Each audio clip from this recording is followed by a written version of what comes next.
ईशा के जाने के बाद कांचना बहुत ही ज़्यादा फ्रस्ट्रेटेड हो गई और उस दिन के बाद से ही वो हर वक्त यही सोचने लगी थी कि आखिर वो ईशा से बदला कैसे ले। कांचना के कानों में हर वक्त वो ईशा की बातें ही सुनाई देती थी। धीरे धीरे कांचना अपने गुस्से की वजह से पागल हो गई और उसे अपने सामने जो कोई भी नज़र आता था तो कांचना उसे ईशा समझकर उस पर अटैक कर देती थी। पुलिस ने परेशान होकर कांचना को पागल खाने में एडमिट कर दिया। उस पागल खाने की वो 4 दीवारों में कांचना और भी ज़्यादा इरिटेट हो गई। उस पागल खाने का वो अंधेरा उसे धीरे धीरे करके खाने लगा और एक दिन कांचना ने उसी कमरे में आत्महत्या कर दी।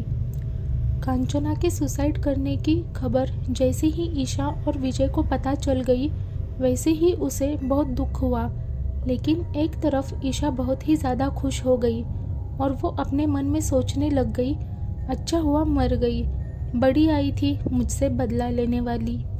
एक दिन हमेशा की तरह ईशा ऑफिस जाने के लिए निकल रही थी, लेकिन तभी वहाँ पर विजय आ गया। उसे देखकर ईशा ने कहा, विजय तुम आज ऑफिस नहीं आ रहे हो? विजय ने कहा, हाँ मैं नहीं आ रहा हूँ, मैं कहीं बाहर जा रहा हूँ। ईशा ने कहा, तुम कहाँ जा रहे हो? विजय ने कहा, तुम भूल गई क्या? कुछ दिनों के बाद हमारी मैरिज एनिवर्सरी है। ईशा ने कहा, हाँ मुझे याद है। विजय ने कहा, तो कुछ दिन पहले मैंने गोवा में एक हवेली देखी, सोच रहा हूँ कि वो हवेली तुम्हारे लिए खरीद लूँ। ईशा ने कहा, क्या सच में? विजय ने कहा, हाँ, और जब भी हम गोवा में जाएंगे तो उसी हवेली में रुक जाएंगे। ईशा ने कहा, तो चलो ना, मैं भी तुम्हारे साथ चलती हूँ। विजय ने कहा, आज अर्जेंट मीटिंग है एक क्लाइंट से, इसीलिए तुम्हारा यहाँ रहना ज़रूरी है, इसीलिए तुम वो अटेंड करो। ईशा ने कहा, ठीक है, लेकिन तुम कब जा रहे हो? विजय ने कहा, अभी जाऊँगा 1-2 घंटे के बाद। ईशा ने कहा, और वापस कब तक आओगे? विजय, वो जैसे ही हवेली की डील पूरी हो जाएगी तो तुरंत वापस आ जाऊँगा। ईशा ने कहा, ठीक है, लेकिन वो हवेली खरीद कर ही वापस आना।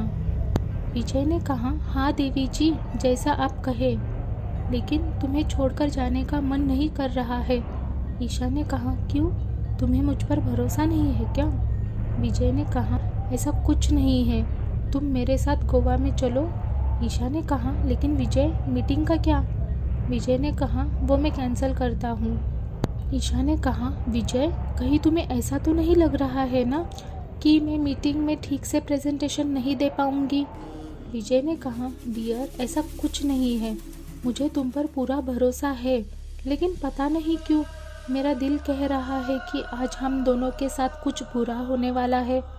मुझे सुबह से ही बहुत अजीब फील हो रहा है। ईशा ने कहा, क्या हो रहा है विजय? कहीं तुम्हारी तबीयत खराब तो नहीं है? क्या हम डॉक्टर के पास चले? विजय ने कहा, नहीं, पर पता नहीं क्यों मुझे अंदर से ही बहुत डर लग रहा है और पता नहीं आखिर मुझे क्या हो रहा है। ईशा ने कहा, विजय, ये तुम शुभ अशुभ बातों पर कब से यकीन करने लग गए हो? विजय ने कहा, ऐसी बात नहीं है, लेकिन मुझे तुम्हें अकेला छोड़कर जाना ठीक नहीं लग रहा है। ईशा ने कहा, कोई बात नहीं, चलो फिर तुम्हारी तसल्ली के लिए हम मंदिर में चलते हैं, भगवान से आशीर्वाद लेते हैं।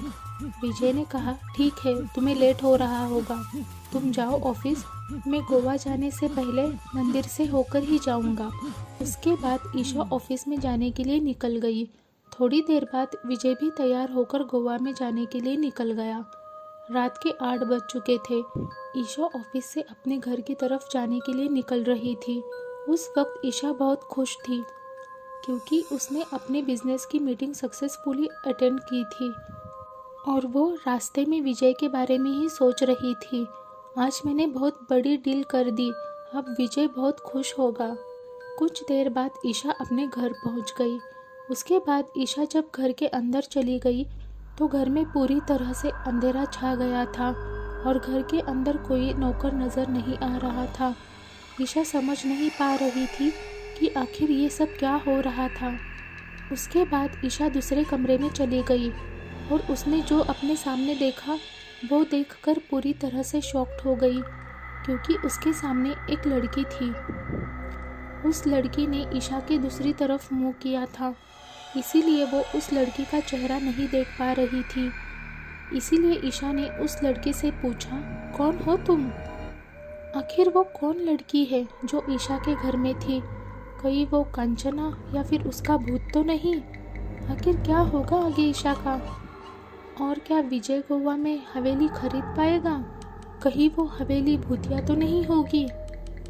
इन सारे सवालों के जवाब आपको मिलेंगे कांचना वेब सीरीज़ के नेक्स्ट पार्ट में। बहुत जल्द आ रहा है मयूर हॉरर स्टोरीज़ पर।